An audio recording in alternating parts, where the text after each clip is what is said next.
नमस्कार मंडळी, मिलिंद एज्युकेशनल गुरु या चॅनलवरती आपले स्वागत आहे। आणि आज आपण बघणार आहोत की दुसऱ्याच्या मनातील विचार कसे ओळखायचे, समोरची व्यक्ती सध्या काय विचार करत आहे याचा अंदाज कसा घ्यायचा याबद्दलचा व्हिडिओ आहे, तो तुम्ही शेवटपर्यंत बघा। तर मंडळी, तुम्ही म्हणाल की दुसऱ्याच्या मनातलं खरंच ओळखता येतं का?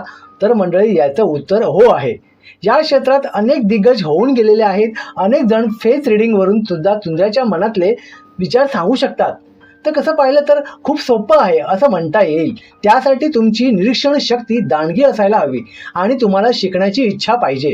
ग्रामीण भागात एखाद्याने जरी दुसऱ्याच्या मनात काय चाललं आहे हे सांगितलं तर त्याला मनकवडा किंवा मनकवडी म्हणतात।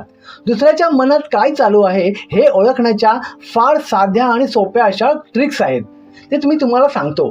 त्या तुम्ही पडताळून पहा, म्हणजे तुमच्या लक्षात येईल। तर मंडळी, माणूस डोक्याला हात कधी लावतो असा प्रश्न विचारला तर तुम्ही लगेच सांगताल की तो निराश असेल किंवा तो टेन्शनमध्ये असेल किंवा त्याला काही सुचत नसेल।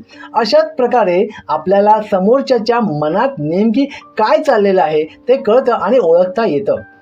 जर एखादी व्यक्ती तोंडात बोट घालत असेल तर याचा अर्थ तिला आश्चर्यचकित किंवा करणारी किंवा आश्चर्यकारक एखादी गोष्ट घडलेली आहे किंवा मनात तसा विचार चालू आहे। जादूगर जेव्हा जादूचे प्रयोग करत असतो तेव्हा नकळत आपले बोट तोंडात जाते किंवा अचंबित करणारी अशी घटना जर आपण बघत असेल तर तोंडामध्ये बोट जाते, हे लक्षात घ्या। एखादी व्यक्ती बोलताना मध्येच थोडं थांबून कानाला हात लावत असेल किंवा डोकं खाजवत असेल तर ती व्यक्ती काहीतरी आठवण्याचा प्रयत्न करत असते, त्याचं नेमकी काय बोलावं याचा विचार करत असते। किंवा लोकांना नखे कुरतण्याची सवय असते, विशेषतः महिला वर्गात या गोष्टी मोठ्या प्रमाणात आढळून येतात।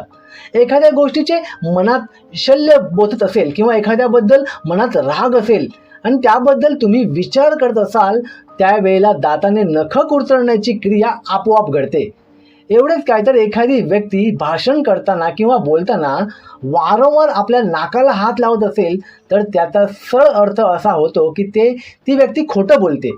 खोटं बोलण्यासाठी जेव्हा विचार करते तेव्हा तो हात नकळत नाकाला त्याचा हात लागत असतो।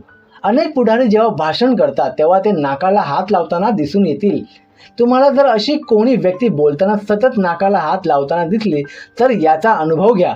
फारच मनोरंजक अनुभव आहे मित्रांनो।